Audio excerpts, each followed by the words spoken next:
अस्सलाम वालेकुम नाजरीन। इस केस के आगाज़ में सादुद्दीन कहता है, पहले उसने गवर्नर को मरवाया और फिर उसी आदमी को ताजिर बनाकर यहाँ भिजवा दिया। इतना बेवकूफ़ तो उराल भी नहीं हो सकता।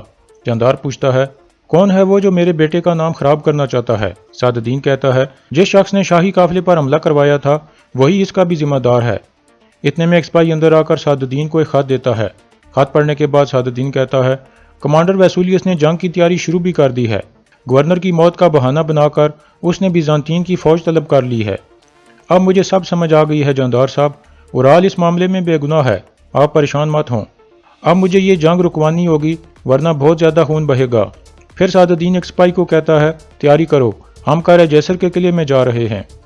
दूसरी तरफ अर्तुल हाजातुरियन को कहता है कि आप दोबारा सोने की कान पर काम शुरू कर दें, हम हिफाजत के लिए आपके साथ सिपाही भिजवाएंगे। ये सुनकर हाजातुरियन बहुत खुश हो जाता है। फिर अर्तुल पूछता है, वामसी कहाँ है अर्तुक भाई? हकीम अर्तुक कहता है, वो कारा जैसर के किले गया है भाई। अर्तुल मुस्कुराते हुए कहता है, तो वो हमसे पहले ही किला फतह करने जा रहा है और वो भी अंदर से। दूसरी तरफ वामसी किले में पहुंच चुका था। सिपाही उसे रोक कर कहता है, तुम दोबारा आ गए? वामसी कहता है, हाँ मैं दोबारा आ गया, अब मुझे रास्ता दो, मैं हेलेना से मिलने आया हूँ। सिपाही कहता है, यहाँ इंतजार करो। फिर वह दूसरे सिपाही को जाने का इशारा करता है। वामसी सेब निकाल कर खाना शुरू कर देता है। इतने में हेलेना वहां आ जाती है और कहती है, वामसी दोबारा यहाँ मत आना। यह सुनकर वामसी के हाथ से सेब छूट जाता है और वह परेशान हो जाता है। यह देखकर हेलेना कहती है, मेरा मतलब था यहाँ किले में मत आना, क्योंकि मैं हर रोज चश्मे की तरफ जाती हूँ, तुम वहां आ सकते हो। यह सुनकर वामसी खुश हो जाता है। फिर वामसी कहता है, मैं आपके बाबा के कातिल के बारे में खबर लाया हूँ, आज उसके खिलाफ मुकदमा चलाया जाएगा और फिर उसको मार दिया जाएगा। उस कातिल को जावेदार कबीले के उराल ने भेजा था। हेलेना कहती है, मैं भी वहां जरूर आऊंगी और अपनी आंखों से अपने बाबा के कातिलों को मरता हुआ देखूंगी। अभी मैं वसूलियत से बात करती हूँ।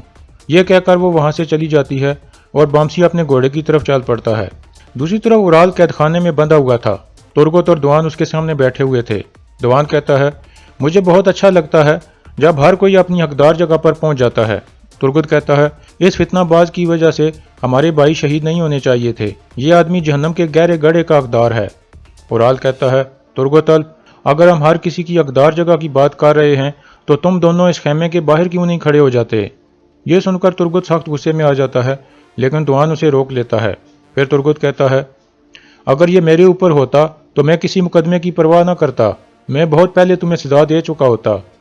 इतने में सादुद्दीन अंदर दाखिल होता है और तुर्गत को कहता है, अपनी ज़बान को कंट्रोल करो वरना मैं इसे काट डालूंगा। फिर वो सबको बाहर जाने को कहता है।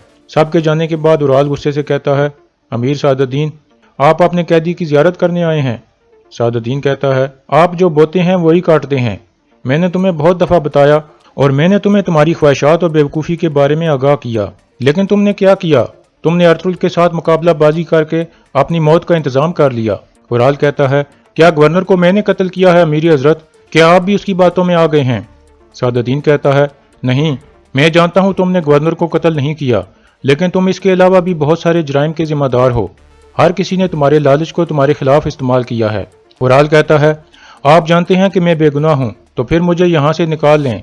चोलपन माँ बनने वाली है, वो ये सब कुछ बर्दाश्त नहीं कर सकेगी और आपकी शादी भी रुकी हुई है। अचानक ही हर चीज़ हमारे खिलाफ हो गई है, लानत है तुम्हारे ऊपर अर्तुल। सादुद्दीन कहता है, अब तुम एक कमज़ोर आदमी की तरह बिलबिला रहे हो, तुम एक नाअहल आदमी हो उराल। यह कहकर सादुद्दीन वहां से चला जाता है। दूसरी तरफ चोलपन अपने खेमे में बैठकर रो रही थी। इतने में असलहान उसके लिए खाना लेकर आती है और उसे कहती है, अपने बच्चे की खातिर कुछ खा पी लें। चोलपन कहती है, मैं कुछ भी नहीं खा सकती, उराल इस सूरत हाल में है। असलहान उसके पास बैठकर कहती है, मुझे तुम दोनों की कोई परवाह नहीं है, मुझे सिर्फ आपके बच्चे की परवाह है, क्योंकि ये बेगुनाह है। चोलपन कहती है, क्या तुम भी हमें कसूरवार समझती हो? असलहान कहती है, उराल भाई ने कैसे मुझे उन डाकुओं के हवाले कर दिया था। चोलपन कहती है, तुम ऐसा कैसे कह सकती हो असलहान? क्या मैं उराल को ऐसा करने दे सकती थी? असलहान कहती है, आप ऐसा नहीं होने दे सकती थी, लेकिन मैं अदालत के फैसले तक खामोश रहूंगी, अभी आप खाना खा लें। दूसरी तरफ आलियार और सरदार जानदार उराल के पास पहुंचते हैं। आलियार कहता है, तुर्गत, क्या आप हमें कुछ वक्त के लिए अकेला छोड़ सकते हैं? यह सुनकर तुर्गत और दुआन बाहर निकल जाते हैं। फिर आलियार भी बाहर निकल जाता है। जानदार कहता है, उराल, जब तुम पैदा हुए थे तो मैंने तुम्हें अपने बाजुओं में उठाकर अल्लाह से सिर्फ एक दुआ मांगी थी कि या अल्लाह इसको एक इज्जतदार आदमी बनाना, लेकिन अब मैं अपने आप से पूछता हूँ کہ मुझ से कहां से गलती हो गई और तुम इस सूरत हाल में कैसे पहुंच गए। मैंने तुम्हें इस तरह देखने के लिए परवान नहीं चढ़ाया था। इस दौरान जानदार बहुत जज्बाती हो जाता है और रोने लगता है। फिर जानदार कहता है, मैं तुम्हें इस सूरत हाल में देखने की बजाय मरना पसंद करता। उराल कहता है, बाबा मैं बेगुनाह हूँ, मैंने गवर्नर को कत्ल नहीं किया है। अमीर सादुद्दीन भी ये जानते हैं। जानदार कहता है, मैं जानता हूँ तुमने गवर्नर को नहीं मारा, लेकिन तुम्हारे गुनाह बहुत ज्यादा हैं उराल। अगर तुम इन गुनाहों में कसूरवार साबित हो गए तो ये मुझ पर शर्म होगी कि मैं तुम्हें एक इज्जतदार आदमी नहीं बना सका। इसके बाद जानदार की तबीयत खराब हो जाती है। उराल जोर जोर से आलियार को आवाजें देने लगता है। फिर आलियार और तुर्गत उसको सहारा देकर वहां से ले जाते हैं। उराल रोते हुए कहता है, मैं एक बेइज्जत आदमी नहीं हूँ बाबा। दूसरी तरफ सादुद्दीन गवर्नर के किले में पहुंच जाता है। इस दौरान बामसी भी उसे छुप कर देख लेता है और हैरान होकर कहता है, ये गलीज आदमी यहाँ क्या कर रहा है। सादुद्दीन अंदर वैसूलियस के पास पहुंच जाता है। वैसूलियस उसे बैठने को कहता है। फिर सादुद्दीन कहता है, अगर तुमने इन जमीनों पर खून बहाया तो उनसे निकलने वाले फल का जायका बहुत बुरा होगा। वैसूलियस कहता है, हम जंगजू हैं, कोई किसान नहीं। हमें इस चीज की कोई परवाह नहीं कि जमीन के नीचे क्या है। हम उन लोगों को नीचे भेजने में मदद कर सकते हैं जो जानना चाहते हों। सादुद्दीन कहता है, ऐसे लोगों को हम जंगजू नहीं कातिल कहते हैं, और याद रखो कमांडर, तारीख कातिलों से नफरत करती है।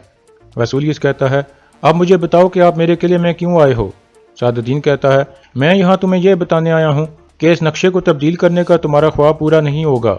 ये मत भूलना कि अगर तुमने ये जंग शुरू की तो सबसे पहले जो आदमी मरेगा वो तुम होगे। दूसरी तरफ बामसी वापस अर्तुगरुल के पास पहुंच जाता है और बताता है कि कोपिक कारा जैसर के किले में गया है भाई, मैंने अपनी आंखों से उसे देखा है। यह सुनकर अर्तुगरुल चौंक जाता है और कहता है, वो वहां क्यों जाएगा बामसी, क्या तुम्हें यकीन है। बामसी कहता है, जी हाँ सरदार, मैं वहां हेलेना से मिलने गया था। मैं उसे बताने गया था कि उसके बाबा का कातिल कौन है, लेकिन जब मैं वापस आने वाला था तो मैंने देखा कि कोपिक और उसके आदमी किले में दाखिल हो रहे थे, लेकिन मुझे कोई नहीं देख सका। अर्तुगरुल कहता है, बहुत अच्छे बामसी। फिर बामसी बाहर निकल जाता है। अर्तुगरुल कहता है, किसी वजह के बगैर कोपिक वहां नहीं जा सकता। हकीम अर्तुग कहता है, गवर्नर की मौत ने बिजांतीन वालों को परेशान कर दिया है, लाजमी वो इंतकाम लेना चाहते होंगे। अर्तुगरुल कहता है, और कोपिक कोई कीमत अदा करके वो जंग रुकवाना चाहता है, और अगर हम उस कीमत का पता ना चला सके तो हमारी तदबीरें ज़ाया हो जाएंगी अर्तुग भाई। हकीम अर्तुग कहता है, ये हम कैसे पता लगाएंगे सरदार। अर्तुगरुल कहता है, कोपिक की कमजोरी गुरूर है अर्तुग भाई, आप उस पर अपनी गहरी नजर रखना। दूसरी तरफ वैसूलियस खड़ा होकर कहता है, तो तुम चाहते हो कि मैं जंग ना शुरू करूं। जंग एक मरते हुए मुल्क की निजात होती है। मैंने सोचा था तुम ये जानते होगे। तुम्हारा मुल्क बीमार है और मंगोल एक वबा की तरह आपके मुल्क में फैल रहे हैं, और तुम लोगों ने गवर्नर को कत्ल कर दिया। सादुद्दीन कहता है, मुझे गवर्नर की मौत का बहुत अफसोस है। वैसूलियस कहता है, तो फिर सोचो कि तुम ये नुकसान कैसे पूरा कर सकते हो। सादुद्दीन कहता है, मैं भी तुम्हें यहाँ एक हाल देने आया हूँ। उराल और तुम्हारे दरमियान जो मायदे हुए हैं वो मैं सब जानता हूँ, और हम दोनों जानते हैं कि गवर्नर को कत्ल करने वाला शख्स उराल नहीं है। अगर तुम गवर्नर की जगह लेना चाहते हो तो ले लो, ये अच्छा है, लेकिन अगर तुमने जंग शुरू करने की कोशिश की तो तुम्हारी फौज इज़्निक से निकलने से पहले ही तबाह हो जाएगी। ये मेरा तुमसे वादा है। फिर सादुद्दीन कहता है, मैं तुम्हें गवर्नर का कातिल दूंगा, तुम उसे अपने शहंशाह के पास लेकर जाना और वो तुम्हें नया गवर्नर बना देगा। ये सुनकर वैसूलियस हंसने लगता है और कहता है, आप इतने ही चालाक हो जितना मैंने सुना था अमीर हजरत। सादुद्दीन कहता है, तो फिर हमारा मायदा हो गया, अब तुम जंग की बात नहीं करोगे। वैसूलियस कहता है, लेकिन अगर अर्तुगरुल ने मेरे कामों में टांग अड़ाई तो मैं कोई गारंटी नहीं दे सकता। सादुद्दीन कहता है, अगर तुमने अर्तुगरुल को जंग के लिए ना भड़काया तो फिर अर्तुगरुल को पुरअमन रखने की जिम्मेदारी मेरी है, मैं उसे हाथ में रखूंगा। वैसूलियस कहता है, तो फिर मैं अदालत में शिरकत करूंगा और कातिलों को खुद लेकर आऊंगा, फिर हमारा मायदा हो सकता है। सादुद्दीन कहता है, मुकदमे के फैसले के बाद उराल और लश्कारिस एक लंबा सफर तय करेंगे और इस दौरान तुम अपना काम दिखाकर उनको हासिल कर सकते हो। वैसूलियस मुस्कुराता है और फिर खड़ा होकर सादुद्दीन की तरफ हाथ बढ़ा देता है। सादुद्दीन भी खड़ा होकर उसे हाथ मिलाता है और फिर वहां से वापस रवाना हो जाता है, और वैसूलियस गुस्से से खंजर मेज में गाड़ देता है। और यहाँ इस केस का इख्तिताम हो जाता है।